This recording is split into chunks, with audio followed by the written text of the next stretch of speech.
আজকে যে রেসিপিটা শেয়ার করব, এই রেসিপিটা এতটাই মজা হয় খেতে যে একবার যদি এভাবে আলুর চপ আপনারা বাসায় তৈরি করেন তাহলে স্বাদটা আজীবন মনে থাকবে।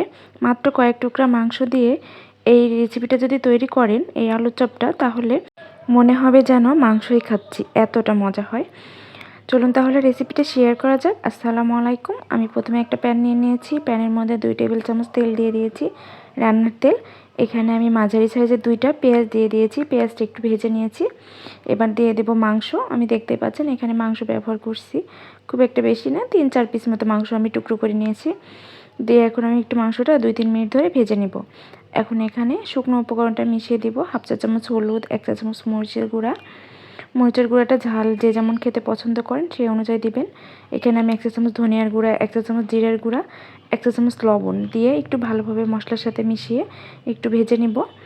এবং এই পর্যায়ে আমি এখন একটু পানি ব্যবহার করব যেন মশলাটা পোড়া না লাগে। পানিটা না ব্যবহার করলে অনেক সময় মশলাটা পোড়া লাগতে পারে। পানিটা দিয়ে এখন আমি এখানে দিয়ে দেব 1 চা চামচ গরম মশলা, হাফ চা চামচ আদা ও হাফ চা চামচ রসুন দিয়ে মশলাটা এখন আমি ভালোভাবে কষিয়ে নেব। এখানে গরম মশলাটা অবশ্যই ব্যবহার করতে হবে, তাহলে এই আলু চপটাতে মনে হবে যে মাংসের ফ্লেভার আসছে, এতটা মজা হয় খেতে। এখন আর দেখতে পাচ্ছেন ভালোভাবে কষানো হয়ে গেছে। এখন এখানে দিয়ে দেব সেদ্ধ করার পরে আমি ভালোভাবে ম্যাশ করে নিয়েছি আলুটা, একদম মিহিভাবে সেই আলুটা দিয়ে দিলাম।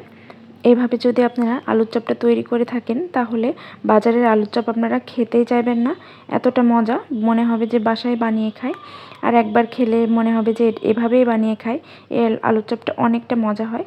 আমি মশলার সাথে ভালোভাবে আলুটা মিশিয়ে নিয়েছি। লবণের পরিমাণটা কম ছিল, সেজন্য 1 চা চামচ লবণ আর 1 চা চামচ গরম মশলার গুঁড়া। গরম মশলার গুঁড়াটা এখন শেষ পর্যায়ে ব্যবহার করলে এর টেস্টটা অনেক গুণে ভালো আসে। অবশ্যই দেওয়ার চেষ্টা করবেন শেষে নামানোর আগে 1 চা চামচ গরম মশলার গুঁড়া, তাহলে দেখবেন অনেক মজা হবে খেতে, ফ্লেভারটা দারুণ আসে। এখন প্যানের মধ্যে আমি একটু আলুগুলো ভালোভাবে ভেজে নেব, তাহলে খেতে বেশি মজা হবে। ভাজা হয়ে গেলে এখন আমি 2 থেকে 3 মিনিট মতো ভেজে নিয়েছি, হয়ে গেছে আমার, নামিয়ে নেব। এর আগে আমি এখানে দিয়ে দেব চিলি ফ্লেক্স, শুকনা মরিচ শুকনা খোলায় টেলে নেবেন, নিয়ে একটু গুঁড়া করে দিয়ে দিতে পারেন, তাহলে চিলি ফ্লেক্স হয়ে যাবে।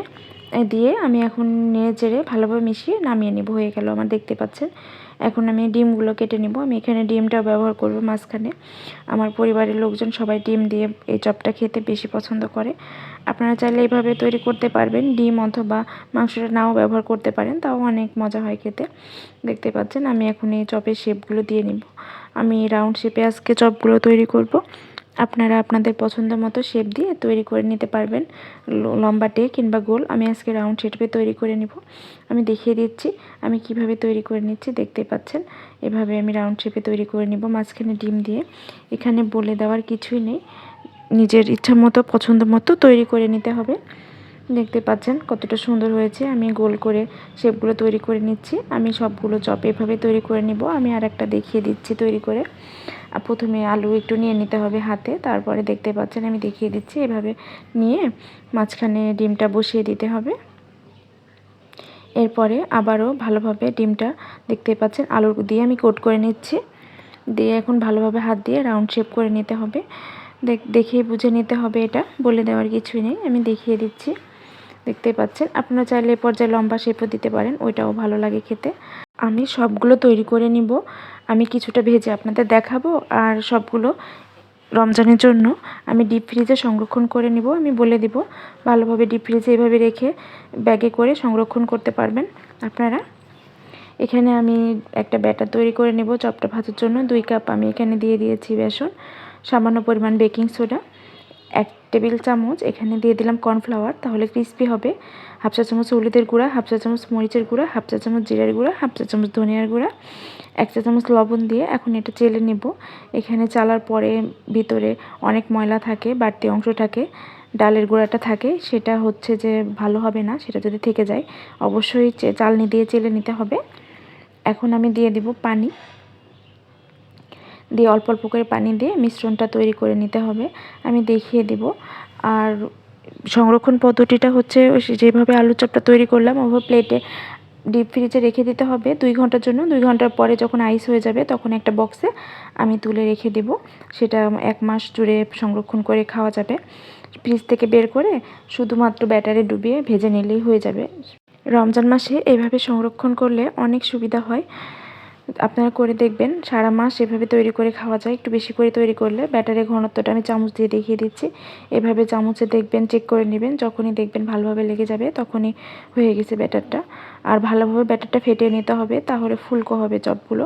আমি একটা চামচের সাহায্যে একটা আলুর চপ নিয়েছি, নিয়ে এইভাবে ব্যাটারে ডুবিয়ে ভেজে নিব। আপনারা চাইলে ব্রেড গামে দিয়েও ভাজতে পারেন, তবে আমার কাছে এটাই ভালো লাগে। এভাবে তৈরি করে খেয়ে দেখবেন, এভাবে বেসনের গোলায় ডুবিয়ে ভেজে খেয়ে দেখবেন, অনেক মজা লাগে। আপনারা চাইলে ব্রেড গামেও কোটিং করে ভাজতে পারেন, তবে একবার এভাবে ট্রাই করে দেখতে পারেন, অনেক মজা হয় খেতে।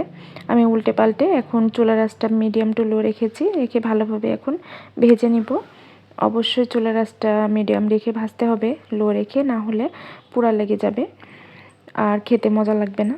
দেখতে পাচ্ছেন আমি মিডিয়াম টু লো রেখে সবগুলো চপ ভালোভাবে ভেজে নিয়েছি। এখানে আমি অল্প পরিমাণ ভেজেছি আর বাকিটা সংরক্ষণ করে রেখে দিয়েছি। আমি গোল্ডেন ব্রাউন কালার করে ভেজে নিয়েছি।